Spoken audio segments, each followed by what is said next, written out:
A bit of roasting going on here. Les enfants. None at all. None at all. Go les enfants. Okay. All right. Well. Okay. We've been threatened with death if we do anything or say anything or.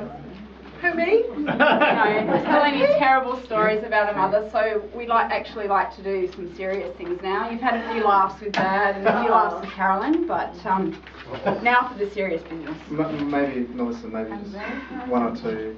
No jokes. No jokes. No jokes. Please. Yeah, just one. We've discussed this at length, and it's going to be straight from now on. Just one. So, Sandra Lee. There was no need for a middle name. She was born in Blackpool in 1947. What pool? When? Our Blackpool. To her beautiful parents, Kath and Cliff. Melissa, are you sure? Just one. No funny business. And she was born the second of a family of 6. So it's quite a large family. Catholics, huh? Catholic.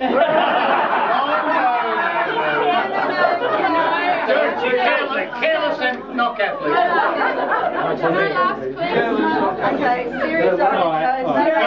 No jokes, please. And in 1963 they made the big move out to Australia. Mel. These guys aren't interested in any of this crap. They want the dirt. They want the dirt. I'm going to take it over. Come on, from here. Sophie, give us Give us a dirt. Okay, thanks. Well, this is something that everybody knows, really, that my mum is famous for her cooking. Oh, yeah. She's managed to cater for the 5 of us, pretty much the entire population of Japan, thanks to Melissa, over the years. And despite our inefficient culinary requirements, she has managed to cater for the best of us. For instance, we don't eat. I don't eat peas. Prawns. Carrots. Mushrooms. Lobster. Beetroots. Quiche. Brussels sprouts.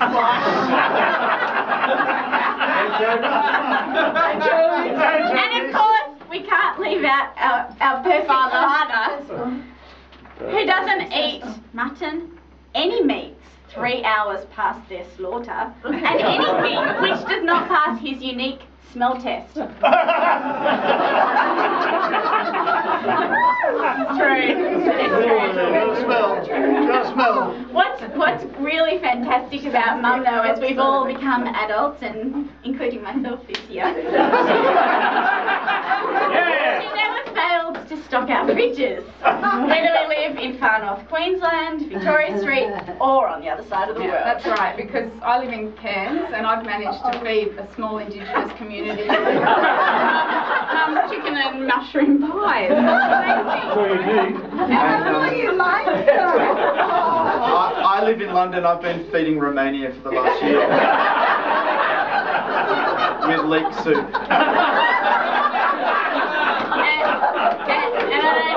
I don't know about the other two, but I've got enough frozen spring rolls in my freezer to stock our favourite restaurant within. I could put my champagne down. I know, it's hard. The following section of this speech is entitled "Hair Throughout the Ages." No, it's not about you, Dad, don't worry. And I had a waistline. Well, if you've known Mum for a long time, for me 32 years, you'll know we've been treated to a fine display of coiffed creations over that year. Personally, I will never forget when I was about 10 years old, I threw a screaming hissy fit. This woman arrived home one day and I screamed the house down. I wanted my mother, bring my mother back. Unfortunately, it was Sandy with a tight, wet perm. Pretty cool. So in the last 60 years, various members of Mum's family and those standing before us have been treated to the Black Pudlian, The page boy. The black bob. the Red Bob, The maroon bob. The maroon stripe bob. the Beehive, The afro. The dry perm. the Wet Perm, The prue. the Calf, The Diana. Diana? Ray? That was my quiet moment. The Susan Renouf. Oh, she's been busy. The Jennifer Aniston. Actually, that was me, but don't. And never forgetting the Hazel Hawk. Die. Okay, now, one amazing thing about Mum is that she always lands with her feet a head above the water. Literally. Mum's head has not actually been under the water in all the time I've known her, which is a few years. Yeah, so Mum's never actually managed to get her ears wet. She frequents Alex's little place down there. Alex? And if you think about the fact that she used to water ski and she does water aerobics, the fact that her head hasn't been submerged since 1947. Quite incredible. I'll be.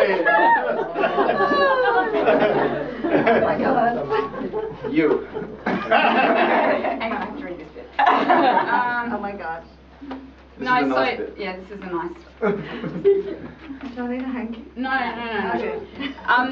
I think one of the best things that Mum has passed on, and Dad, of course, apart from the fact that we all have European passports now, Which means I'm never coming home. is that we've lived around the world. We've lived in Melbourne, and well, we started in Adelaide, Melbourne, Sydney, New Caledonia, somewhere in there, Japan, England. Sophie's sort of branching out as well. Richmond. Richmond. Oh, you've been friends. That's almost foreign. Yeah, the New Caledonia too. We've sort of been brought up, and I know I've spoken to some of you tonight about the fact that, you know, the second we had enough money to travel, that was it. We were gone, and I know now that's why I do the job that I do, because I can do that. And Mum, not many of you know this, but Mum had a job with Australian Singles, which is pre-internet lava life, or matchmaker.com or rsv.com. I don't know. Can I about sign them. up to this? My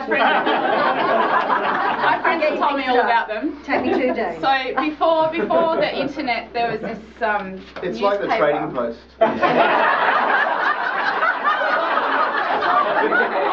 The Desperados.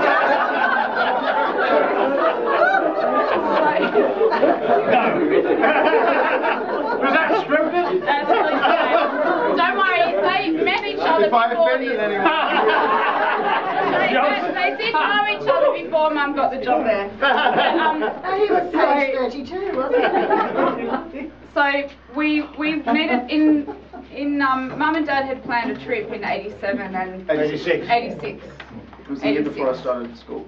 And we needed $6,000, so Mum got paid $1 per ad that she wrote. So what would happen?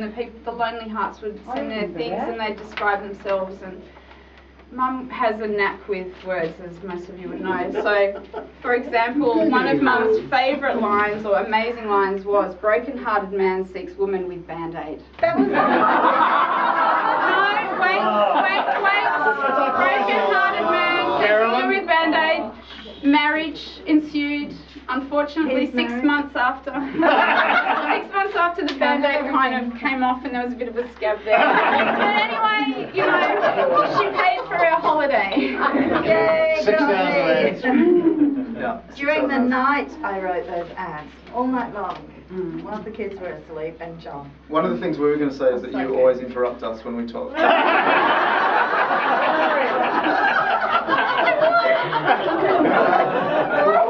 We don't need to say that now.